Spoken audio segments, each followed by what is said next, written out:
नमस्कार दोस्तों, कैसे हैं आप लोग। नॉर्थ इंडिया में अर्थक्वेक के झटके आए हैं, दिल्ली में, हरिद्वार में और नॉर्थ इंडिया के हिस्सों में। ये जो अर्थक्वेक आया है 6.5 मैग्नीट्यूड का, ये अफगानिस्तान की जो कैपिटल है काबुल, उसके 400 किलोमीटर नॉर्थ में एक शहर है जुर्म, वहां पे इसका एपिसेंटर है।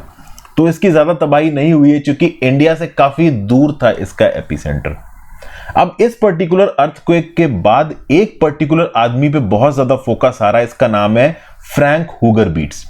बेसिकली फ्रैंक हुगर बीट्स आज से 2 महीने पहले बहुत ज्यादा फेमस हुए थे। 3 फरवरी के लगभग पे फ्रैंक हुगर बीट्स ने ट्वीट करके बोला था कि एक 7.5 मैग्नीट्यूड का अर्थक्वेक आएगा सेंट्रल टर्की, जॉर्डन, सीरिया और लेबनान के इलाकों में। और जस्ट 3 दिन बाद 6 फरवरी की सुबह सुबह एक अर्थक्वेक आया और उसके बाद अर्थक्वेक आते ही चले गए। टर्की और सीरिया में तबाही मच गई।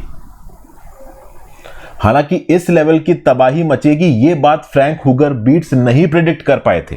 और फ्रैंक हुगर बीट्स ने बार बार ये बोला भी है कि इतने मेजर स्केल का अर्थक्वेक प्रेडिक्ट करना इम्पॉसिबल है। हालांकि बाकी साइंटिफिक कम्युनिटी का ये बोलना है कि अर्थक्वेक को ही प्रेडिक्ट करना इम्पॉसिबल है, लेकिन फ्रैंक हुगर बीट्स कहते हैं कि प्लैनेटरी अलाइनमेंट से आप अर्थक्वेक को प्रेडिक्ट कर सकते हो। मैं आपको बता दूं, टर्की सीरिया में जब तबाही मची ना, कुछ लोग इनको प्रॉफिट, कुछ लोग इनको दूरदर्शी, फ्यूचर को जानने वाला इंसान बोलने लगे। हालांकि फ्रैंक हुगर बीट्स ने इस बात को क्लैरिफाई किया कि ना ही मैं प्रॉफिट हूं और ना ही मुझे फ्यूचर की चीज पता है। मैं जो भी प्रेडिक्ट कर रहा हूं प्रॉपर साइंटिफिक एविडेंस के बेसिस पे प्रूव कर रहा हूं। इन्होंने एक प्रॉपर ग्राफ बना रखा है, प्रॉपर तरीके से चीजें स्टडी कर रखते हैं और इनके बहुत से प्रेडिक्शन सही हुए हैं। सबसे खास बात दोस्तों यह है कि 22 मार्च को ये जो अर्थक्वेक आया है, इसके रिस्पेक्ट में कुछ दिन पहले ही फ्रैंक हुगर बीट्स अपने SSGI ग्राफ के बेसिस पे कह चुके थे कि सन, मरकरी और जुपिटर न्यू मून के साथ अलाइन कर रहे हैं 21 मार्च को। तो देयर इज अ प्रोबेबिलिटी कि 22 मार्च को मिड 6 में एक अर्थक्वेक आ सकता है। और अफगानिस्तान में एक अर्थक्वेक आ गया। फिर ये जो कैरमेडेक आइलैंड से न्यूजीलैंड के इक्वेडर में भी जो अर्थक्वेक्स आए हैं, इनको सही तरीके से फ्रैंक हुगर बीट्स ने प्रेडिक्ट किया था। मैं एक बात और भी बता दूं, बहुत सारे और अर्थक्वेक इन्होंने प्रेडिक्ट किए जो कि नहीं भी आए। तो पूरी तरीके से इनकी कही हुई बात सच नहीं होती है, लेकिन इतनी तेज स्केल पे भी अर्थक्वेक प्रेडिक्ट कर पाना अपने आप में एक मुश्किल टास्क है। मैं आपको बताता हूं क्यों। जियोलॉजी के फील्ड में अगर किसी जियोलॉजिस्ट को आगे आने वाले समय में अर्थक्वेक मिलेगा तो केवल उस जियोलॉजिस्ट को, किसी आने वाले जियोलॉजिस्ट को नोबेल प्राइज मिलेगा। अगर आगे आने वाले समय में किसी जियोलॉजिस्ट को नोबेल प्राइज मिलता है तो वो जियोलॉजिस्ट होगा जिसने कुछ ना कुछ सब्सटेंशियल बताया हो अर्थक्वेक के प्रेडिक्शन को लेके। और फ्रैंक हुगर बीट्स इस बात के लिए पूरी दुनिया में फेमस है। हालांकि प्रॉब्लम दोस्तों यह है कि फ्रैंक हुगर बीट्स ये बताते हैं कि मैं ओवरऑल ये प्रेडिक्शंस प्लैनेटरी अलाइनमेंट के बेसिस पे करता हूं, लेकिन बाकी साइंटिफिक कम्युनिटी ने इनकी प्लैनेटरी अलाइनमेंट की थ्योरी को स्ट्रेट अवे रिजेक्ट कर दिया है। बाकी साइंटिफिक कम्युनिटी का यह बोलना है कि मान लो सन, मरकरी और बाकी कुछ प्लैनेट्स अलाइनमेंट में आ भी जाते हैं मून के साथ या अर्थ के साथ, तो भी इतना तगड़ा ग्रेविटेशनल फोर्स या कोई और मैग्नेटिक पुल पैदा नहीं हो सकता जिससे ओवरऑल हमारे अर्थ की क्रस्ट हिल जाए। इससे बेसिकली मुझे दोस्तों कॉन्टिनेंटल ड्रिफ्ट की थ्योरी याद आती है अल्फ्रेड वैगनर की। अल्फ्रेड वैगनर का नाम आपने सुना होगा अगर आपने ठीक से ज्योग्राफी पढ़ी है। 1912 में कॉन्टिनेंटल ड्रिफ्ट की थ्योरी दी अल्फ्रेड वैगनर ने। अल्फ्रेड वैगनर ने यह बोला कि जो हमारी अर्थ क्रस्ट है वो अलग अलग टेक्टोनिक प्लेट्स में टूटी हुई है, और यह बात उनकी बिल्कुल सही थी। लेकिन यह थ्योरी उन्होंने 1912 में दी और उस समय पे सब अल्फ्रेड वैगनर का मजाक उड़ा रहे थे। सब अल्फ्रेड वैगनर को बोल रहे थे कि तुम तो बैठे बैठे पूरी पृथ्वी की क्रस्ट ही हिलाए दे रहे हो। अल्फ्रेड वैगनर पे इतना प्रेशर पड़ा कि अल्फ्रेड वैगनर ने जल्दी जल्दी में यह बोल दिया कि भाई सन और मून के ग्रेविटेशन की वजह से अर्थ की क्रस्ट टूट गई, जो कि साइंटिफिकली सही जवाब नहीं था।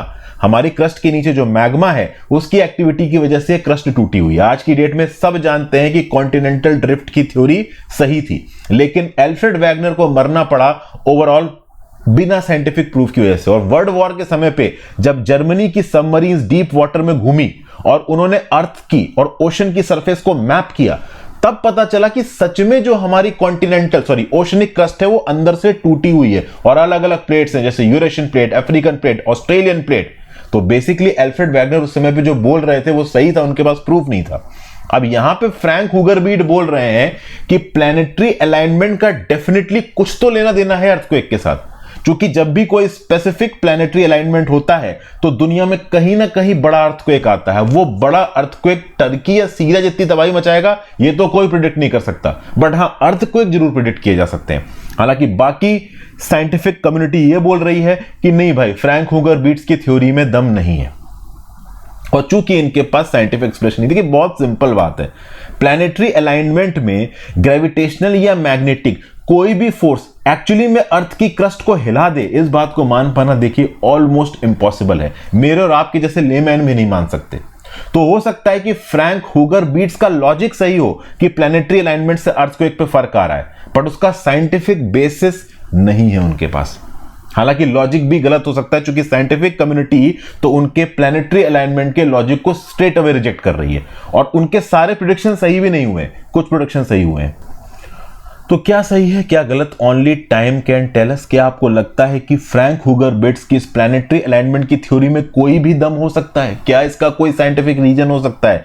क्योंकि बाकी साइंटिफिक कम्युनिटी तो इनके क्लेम को रिजेक्ट कर चुकी है, और ये बड़े कॉन्फिडेंस से अपने क्लेम को असर्ट कर रहे हैं, और चूंकि इनके प्रेडिक्शन सच हो रहे हैं तो पूरी दुनिया में एक छोटी सी कम्युनिटी है जो कि इनके प्रेडिक्शंस को सही भी मान रही है।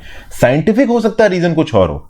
अब लेट्स सी क्या निकलता है क्या नहीं निकलता। बेटर तो यही रहेगा, as an advance scientific social state कैसे ना कैसे करके हम अर्थक्वेक के प्रेडिक्शन का तरीका तो पता कर ही लें, क्योंकि देखिए अर्थक्वेक तो आते ही रहेंगे, वो एक ज्योग्राफिकल और जियोलॉजिकल फिनोमिना है। बेटर ये रहेगा कि अगर हमें पहले से पता चल जाए अर्थक्वेक कब आने वाला है तो हम प्रिवेंटिव मेजर्स ले सकते हैं। So thank you for watching friends, I hope कुछ ना कुछ यूजफुल आपको यहां पे जानने को मिला होगा। Have a great day.